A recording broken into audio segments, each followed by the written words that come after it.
রাজীব কুমারের হুঁশিয়ারি, তারপরেই বাংলাদেশে পালানোর সময় পুলিশের গুলিতেই মৃত্যু সাজ্জাক আলমের।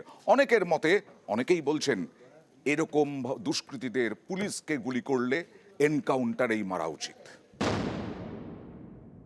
যদি কোনো ক্রিমিনাল পুলিশ ফোর্সের উপরে যদি একটা গুলি চালাবে আমরা চারটা গুলি চালাবো। আমরা এটা প্রতিবাদ আছি এন্ড উইল ডু ইট।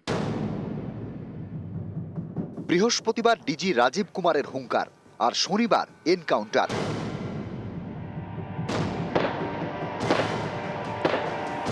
পুলিশকে গুলি করে পালানো আসামি পুলিশের গুলিতে নিহত। পুলিশের এই ভূমিকাটা একদম আমরা পুলিশকে ধন্যবাদ জানাবো। পুলিশ বহুতই ভালো কাজ করেছে, এইগুলো করার দরকার। আরো ক্রিমিনালরা যারা আছে, ক্রিমিনাল এইভাবেই করা হোক। আরো ক্রিমিনাল আছে আমার গল্প করে, এদেরকেও এনকাউন্টার করার দরকার আছে। আর মারি দেওয়ারে আমাদের জন্য, পাবলিকের জন্য, সমাজের জন্য ভালো হবে। যে সমস্ত পুলিশ কর্মী আজকে এত বড় একটা ক্রিমিনালকে গুলি করে দিয়েছেন, আপনাদেরকে স্যালুট জানাই। আমি ডিজি সাহেবকেও স্যালুট জানাই। বুধবার কোর্ট থেকে জেলে নিয়ে যাওয়ার পথে দুই পুলিশকে গুলি করে পালায় সাজ্জাক।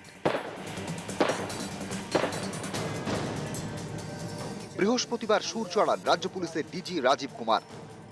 যদি কোনো ক্রিমিনাল পুলিশ ফোর্সের উপরে যদি একটা গুলি চালাবে আমরা চারটা গুলি চালাবো। আমরা এটা প্রতিবাদ আছি এন্ড উইল ডু ইট।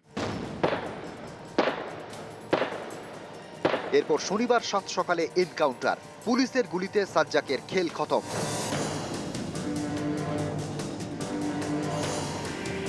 যখন এনকাউন্টার করে মারা হয়েছে তখন তো নিশ্চয়ই পুলিশকে সাধুবাদ জানানো উচিত যে তারা এই কাজটা করেছে, কিন্তু পুলিশকে আমার মনে হয় আরো তৎপর হওয়া প্রয়োজন। একদমই ঠিক করেছেন, কারণ তাকে এরকমই এনকাউন্টার করে না মেরে দিলে এরকম ক্রাইম ঘটনা ঘটতেই থাকবে। এটা দেখে অন্তত অন্যান্য দুষ্কৃতীরা ভয় একটু হলেও পাবে যে তাদেরকেও এনকাউন্টার করে মারা হবে। এটা একদম উপযুক্ত কাজ করেছে।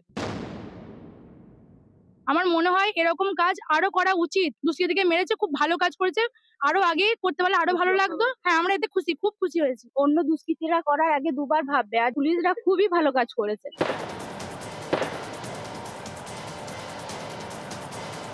নিউজ 18 বাংলা।